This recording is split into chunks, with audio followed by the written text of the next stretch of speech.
You're listening to Road to Resilience. I'm John Earl. My guest today is Marisa Bardach Ramel. She and her late mother, Sally Bardach, are the authors of The Goodbye Diaries, a mother-daughter memoir, which was published in the spring. The book is almost 20 years in the making. It started way back in 2000, when Marisa was in high school. That was the year her mother and co-author Sally was diagnosed with terminal cancer. It was a devastating diagnosis. She was initially told she had just 2 months to live. And somehow, amid the sadness and uncertainty, Sally and Marisa made an extraordinary decision. They decided to document their experience, hoping it would someday comfort and guide others. Many years after Sally's death, the book is now complete. It's a poignant story of a mother and daughter finding resilience in each other, and I'm so glad it brings Marisa to the podcast. Welcome. Oh, thank you. I'm really honored to be here talking with you. So I want to start out just with setting the scene a little bit. Where are we when this book is taking place? So when the book opens, I'm 17 years old. I'm a senior in high school. It has just turned the year 2000, and my mom comes home from a very long doctor's appointment and tells, she and my dad tell me and my older brother that the doctor thinks she has pancreatic cancer and that she might only have 2 months to live. So the book is really taking that piece of information, that scene, which is a harrowing scene in the book, and projecting it forward in the way that that news changes you at the same time that you're changing as a teenager. Very much so. And I think sometimes when we think about someone being terminally ill or dying, we think about sitting by them in a hospital bed and holding their hand. And that's not really what terminal illness is like. That every day still goes on in this way that's sort of jarring and really difficult, and also kind of beautiful because it teaches you that you have to go on with your everyday. And as a teenager, there still were a lot of things to enjoy about the everyday. And my mom, actually, you see in the book and in that time in my life, was very insistent that I still go on with my plans. And I'm so thankful that she really pushed me to keep going forward. And I think that lesson has stayed with me. Your reaction to the news is so interesting to me, just like on a human level, because you're 17, you get this news. The initial prognosis, by the way, is 2 months that she has to live. And you push her away. You ignore her. Can you talk about why you feel like you had to do that? Yeah, which is such a teenage thing to do, by the way. It's the most teenage thing to do. It's just like teenage and, in hyper speed. Very much so. So my mom comes home. She tells me and my brother this news. And I think he right away understood, like, I need to spend as much time as possible with mom. And I was 17 at the time and much more in that place of childhood. At 17, a senior in high school, you're still living at home. You're still relying on your parents to cook dinner. And I couldn't understand how life was going to continue with this going on. And this original doctor had told my mom she might only have 2 months to live. And I just thought, why are we bothering? Why are we bothering with this? Like, why are we going to have these touching Hallmark conversations about her dying? Like, it felt so false to me. And it felt like we were sort of pretending to be this other type of family that goes through this that you would see, on one of these made for television shows at the time, right. That were much worse in the year 2000. Now that would actually be a decent show. But I want to get across even how she becomes like a pariah to you. There's a moment when you want to reach for crackers, but they're near her and you don't even want to go. She's like a toxic. It's just so profound. And I think so relatable. And I think we were always very close from the time I was growing up and even through my early teenage years. So we were, throughout my life, having these very deep, meaningful conversations. And then when she got this diagnosis, I knew that that's what she wanted to continue having. I knew she wanted to have these big conversations about what was going on for her. And I just couldn't do it. Because to have the conversation would be to admit. Yeah. What was true? To admit it's happening. And then it felt like it wasn't going to be just that one conversation. It was going to be conversation upon conversation for the next 2 months. And what was the point if at the end of it she was going to be gone anyway? Why did the conversations matter? Yeah. You refer to it, I think, in the book as the thing with mom, right? Yeah, the stuff with my mom. The stuff with my mom. Which,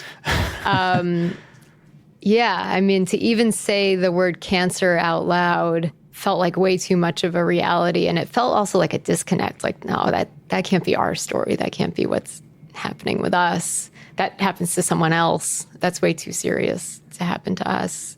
What would you say to that kid, that 17-year-old, if you could go back and give her advice and maybe try to ease that transition and coming back? I think I would just say what you're going through is really scary and how you're reacting is really normal and understandable and forgivable.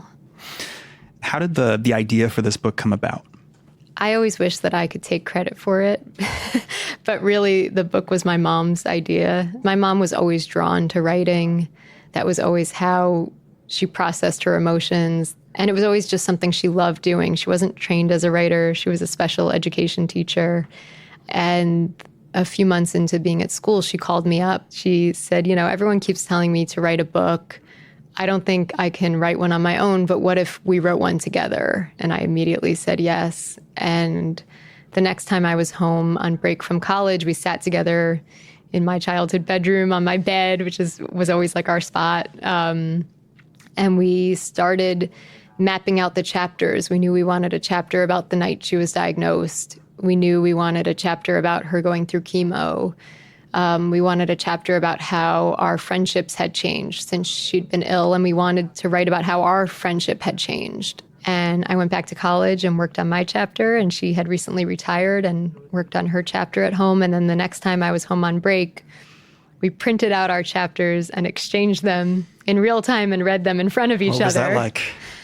To read her chapters for the first time? It was exciting. It was sort of like, I remember us kind of like giggling a little bit, like almost like it was this funny trade of like, I'm about to show you something really personal and intimate. And we sort of were like giggling, like the way I would giggle with my friends. And then we were both very serious when we were reading them. I think it was very somber to read them, except there were some funny moments too. Like she was reading my chapter, and in the middle of reading it, she burst out like, I always knew you thought I was just being a hypochondriac and I wasn't really sick. And we had a good laugh about that because we couldn't hide anything anymore. And I had spent all these months after she was diagnosed hiding from her, hiding how I was feeling, and actually physically kind of hiding from her by not being at home. Being in your room. Yeah, being in my room, not going upstairs to her room. Right. And it was kind of a relief to exchange these chapters, and it was freeing in a way. Do you have a favorite chapter? For a while, the chapters I liked the most were these bigger moments, like when my mom comes with me to buy my prom dress, even though we're going earlier than any of my friends are going to go because she thinks she's going to die. And so she wants to have that experience with me before she dies. And I want to also have it with her, even though it's during this moment where we're not really speaking much. So that chapter is one of my favorites, but more so when I look at the book now with some distance from writing it, I really like a lot of these mini moments that happen between me and my mom, because I feel like those are the moments that every mother and daughter have. And it's the phone calls that we have when I'm away at college. And they're just these casual conversations, because you still have those when someone is sick. Not everything is a big moment. The big moments certainly take on a lot of meaning, but those little moments do too. And I think when you lose someone too early, those are the moments you actually miss, are those little moments. That scene is so interesting in the store, because it's like you're constantly switching back and forth between joy at what you're doing and the larger horror and fear of what seems to be impending. Talk about the role that Dr. Bruckner played, if I'm not mistaken. Yes. When my mom went to see him, it really changed the prognosis for her because he said, I've kept patients alive for 10 years. And what I need you to do is stay alive while the science and the research catches up. And it really changed my mom's outlook on her illness. And on top of that, he was just a very human doctor, very compassionate, very real, very down to earth, and spoke to her like a person. And that human quality he had, I think was also part of how she was improving.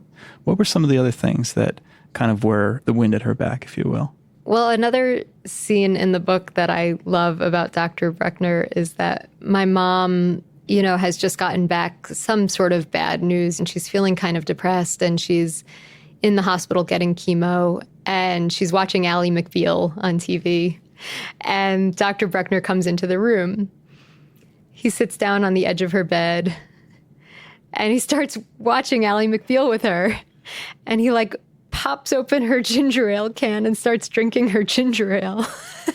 And he didn't even really say much to her. He was just kind of spending time with her and almost maybe seeing what her life was like as a patient.